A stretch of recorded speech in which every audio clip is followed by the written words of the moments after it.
Hello everyone, this is Dhaneshwar and you are watching my YouTube channel. तो आज हम पढ़ने जा रहे हैं एरिया ऑफ स्पेशल क्वाड्रिलेटरल। और उस स्पेशल क्वाड्रिलेटरल में हम रोम्बस के एरिया के बारे में डिस्कस करेंगे। पर ऐसा कौन सा स्पेशलिस्ट प्रॉपर्टी है जिस वजह से हम इस फिगर को रोम्बस बोल रहे हैं। हमने इससे पिछले वीडियो में जनरल क्वाड्रिलेटरल के एरिया के बारे में डिस्कस किया था। फिर हमने एनसीईआरटी का जो एग्जाम्पल नंबर 1 है जनरल क्वाड्रिलेटरल से, वो हमने कोशिश किया था उसका एरिया फाइंड करने का। तो जो क्वाड्रिलेटरल होता है वो 4 साइडेड क्लोज्ड फिगर होता है। मीन्स 4 लाइन सेगमेंट से मिल के बना हुआ एक क्लोज्ड फिगर होता है। अगर हम 4 लाइन सेगमेंट को ज्वाइन करें तो एक क्लोज्ड फिगर बनता है। उस क्लोज्ड फिगर को हम क्वाड्रिलेटरल बोलते हैं। पर ऐसा कौन सा स्पेसिफिक प्रॉपर्टी है जिस वजह से हम इस क्वाड्रिलेटरल को रोम्बस बोल रहे हैं। ठीक है, तो एक तो ये 4 साइडेड क्लोज्ड फिगर है and all the 4 sides are equal in length. मतलब इसका जो चारों साइड्स है उसका लेंथ बराबर है। पर हमने तो पढ़ा है जो स्क्वायर होता है उसका भी चारों 4 साइड्स होते हैं और चारों साइड्स का लेंथ इक्वल होता है। पर इन दोनों फिगर्स में रोम्बस और स्क्वायर क्या डिफरेंसेस हैं जिस वजह से हम उस वाले फिगर को स्क्वायर बोलते हैं और इस वाले फिगर को रोम्बस बोलते हैं। तो आज हम दोनों फिगर के बारे में दोनों के फिगर के बारे में डिफरेंसेस के बारे में जानेंगे, जिस वजह से हम एक 4 साइडेड क्लोज्ड फिगर जिसका चारों साइड्स बराबर हों उसको हम स्क्वायर बोलते हैं, और एक फिर क्लोज्ड 4 साइडेड क्लोज्ड फिगर जिसका भी चारों साइड्स बराबर हों उसको हम रोम्बस बोलते हैं। तो स्क्वायर होता क्या है पहले हम देखते हैं, इसका फिगर ड्रॉ करते हैं स्क्वायर का।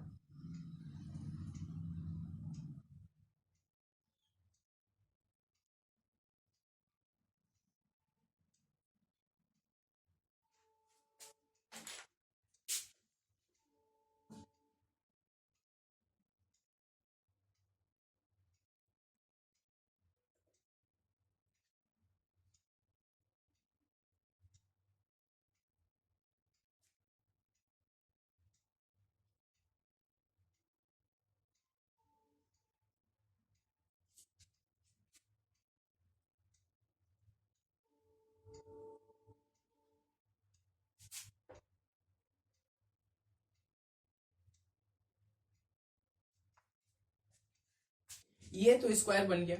हमें बस ये देखना है कि जो स्पेशल क्वाड्रिलेटरल रोम्बस है उसका एरिया फाइंड कैसे किया जाता है। पर मैं आपको ये बता देना चाहता हूँ कि ये वाले फिगर को रोम्बस क्यों बोलते हैं और ये वाले फिगर को स्क्वायर क्यों बोलते हैं, जबकि दोनों में जो साइड्स हैं उनका जो लेंथ है वो तो इक्वल होता है। तो ये जो स्क्वायर रहा मेरा ए बी सी एंड जी, तो इन दोनों का जो फर्स्ट प्रॉपर्टी है तो फर्स्ट प्रॉपर्टी क्या है, इसका जो फर्स्ट प्रॉपर्टी है all the sides are equal in length. ये तो मेरा रोम्बस का प्रॉपर्टी फर्स्ट प्रॉपर्टी है। उसी तरह जो स्क्वायर है उसका भी फर्स्ट प्रॉपर्टी क्या है, all the sides are equal in length. जो चारों साइड्स हैं वो लेंथ में मेजरमेंट में बराबर है। जो रोम्बस का दूसरा प्रॉपर्टी है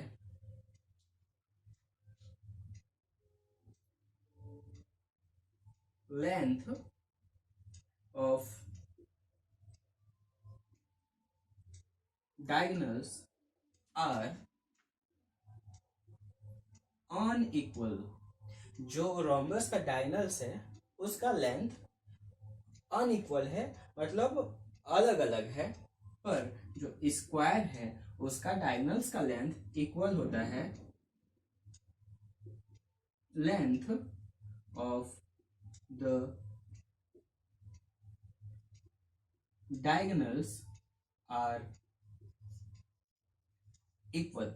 इसका जो डायगोनल्स का लेंथ है वो इक्वल होता है। इसका third property, diagonals are bisects each other at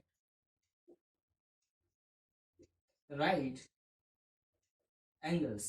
जो डायगोनल्स होते हैं वो एक दूसरे को बाइसेक्ट कर रहे होते हैं, वो भी 90 डिग्री का एंगल्स में। मतलब ये जो डायगोनल AC है वो डायगोनल BD को बाइसेक्ट कर रहा है, वो भी बराबर बराबर हिस्सों में। मतलब OD और OB इक्वल है लेंथ में। उसी तरह जो डायगोनल मेरा BD है वो डायगोनल AC को दो बराबर भागों में बांट रहा है। तो क्या है, और जो डायगोनल AC है और AD है वो पॉइंट O पे बाइसेक्ट कर रहा है और 90 डिग्री एंगल बना रहा है। उसी तरह इसमें भी डायगोनल्स एक दूसरे को बाइसेक्ट करते हैं और जहां बाइसेक्ट कर रहे होते हैं उस पॉइंट में वो 90 डिग्री का एंगल फॉर्म करता है। Diagonals are bisect each other at right angles। ये तो रहा थर्ड प्रॉपर्टी। अब फोर्थ प्रॉपर्टी क्या बोलता है? इसका फोर्थ प्रॉपर्टी है रोम्बस का ऑपोजिट एंगल्स आर इक्वल।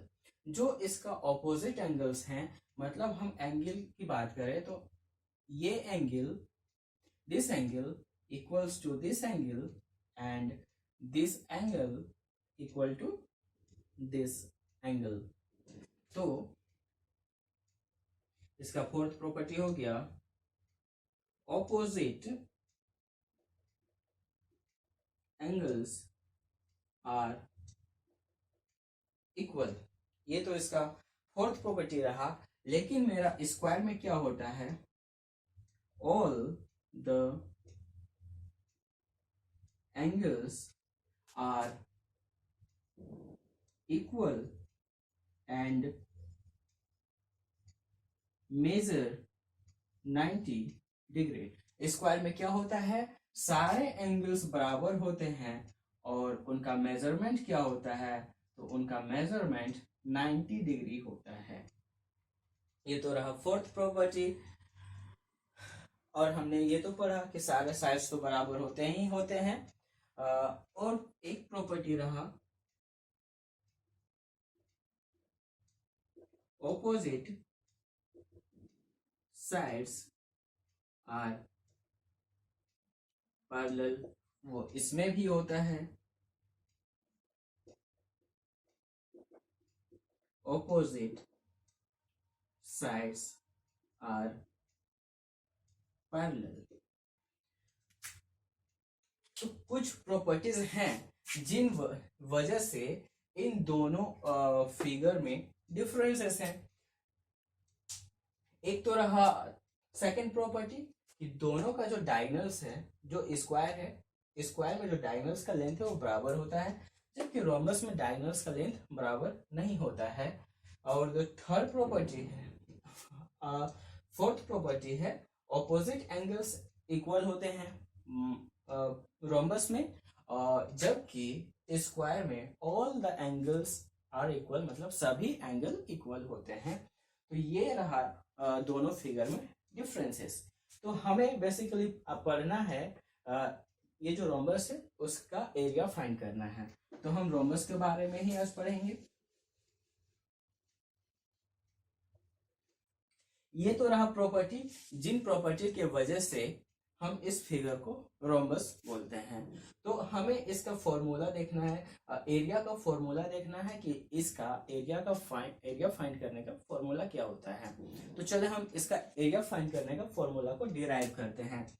तो जैसे हमने पिछले वीडियो में देखा था कि कोई भी एक जनरल क्वाड्रिलेटरल है, उसका एरिया फाइंड करने के लिए हम उस क्वाड्रिलेटरल को दो ट्रायंगल्स में डिवाइड कर दिए थे। उसी तरह हम इस रोम्बस को दो ट्रायंगल्स में डिवाइड कर देंगे। तो मेरा एक ट्रायंगल फॉर्म हो रहा है ए बी डी और दूसरा ट्रायंगल फॉर्म हो रहा है बी सी डी। दो ट्रायंगल्स है मेरे पास। और हाइट एओ और ओसी, मतलब हम बोले थे जो डायगोनल्स होते हैं वो एक दूसरे को बाइसेक्ट करते हैं और राइट एंगल्स में बाइसेक्ट करते हैं, मतलब यहाँ तो 90 डिग्री फॉर्म हो रहा है। तो ये जो एओ है वो ए बी डी इस ट्रायंगल का हाइट होगा, जो हाइट होता है परपेंडिकुलर होता है। तो एक तो हाइट भी दिया हुआ है और एक तो बेस भी है, तो हमें ट्रायंगल्स का एरिया फाइंड हो जाएगा। और जो क्वाड्रिलेटरल होता है वो जो ट्रायंगल्स होता है उसका एरिया के सम के बराबर होता है। तो सेम उसी तरह हम इसको डिराइव करने का कोशिश करेंगे। तो हो जाएगा एरिया ऑफ रोम्बस, रोम्बस क्या है, ए बी सी डी। तो ये किसके बराबर हो जाएगा, हाफ। ये हो जाएगा एरिया ऑफ ट्रायंगल, कौन सा ट्रायंगल है, ए बी डी। तो A B D plus area of triangle, कौन सा ट्रायंगल है, बी सी डी। तो हो जाएगा बी सी एंड डी। तो हमें area of triangle A B D पता है, ए बी डी। तो ये हो जाएगा हाफ इनटू इसका बेस क्या है, इसका बेस बी डी है, तो इसका बेस बी डी हो गया इनटू हाइट क्या है, हाइट ए ओ है, तो height A O plus area of triangle B C D. तो इसका हो जाएगा हाफ इनटू इसका भी बेस क्या है, तो इसका भी बेस बीडी है, तो हम इसका बेस बीडी देख लिए। और इसका हाइट क्या है, तो इसका हाइट ओसी है, या तो सीओ बोल ले, ओसी इसका हाइट है। ठीक है, अब यहां से कॉमन आएगा मेरा 1/2 हाफ और बीडी कॉमन आएगा, तो 1/2 इंटू बीडी कॉमन आ गया, इंटू में बच क्या गया अंदर में मेरा एओ बच गया प्लस ओसी बच गया। और अगर हम एओ और ओसी को सम करें, एओ प्लस ओसी, तो मेरा क्या मिलेगा, एसी मिलेगा। तो equal to half into BD into AC. ये एओ प्लस ओसी किए, एओ प्लस एसी किए, तो हमें क्या मिला,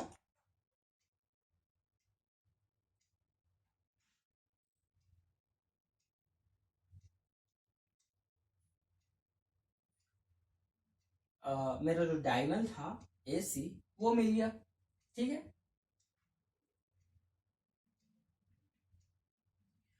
तो अब जो बीडी है और एसी है वो आखिर है क्या, तो वो एसी इस रोम्बस या तो क्वाड्रिलेटरल बोले, तो इस रोम्बस का डायगोनल है, और जो बीडी है वो भी इस रोम्बस का डायगोनल है, मतलब एसी और बीडी रोम्बस का डायगोनल्स हैं। तो हम एसी को डायगोनल D1 बोल सकते हैं और जो बीडी है उसको डायगोनल D2 बोल सकते हैं। तो यहाँ से हम लिख सकते हैं हाफ इंटू एसी को लिख सकते हैं D1 इंटू D2। तो मेरा जो एरिया ऑफ रोम्बस निकल के आया वो क्या आया, half into D1 into D2। I hope आपको क्लियर हो गया होगा कि कोई एक रोम्बस है उसका एरिया हम कैसे फाइंड कर सकते हैं। अगर दोनों जो कोई एक रोम्बस दिया हुआ है उसका दोनों डायगोनल्स का मेजरमेंट या तो वो लेंथ दिया हुआ है तो उसका एरिया हम आसानी से फाइंड कर सकते हैं। तो जो मेरा नेक्स्ट वीडियो है उस देखेंगे कि जो एनसीईआरटी से एग्जांपल नंबर 2 दिया हुआ है रोम्बस पे, तो रोम्बस का एरिया कैसे फाइंड करते हैं वो हम देखेंगे।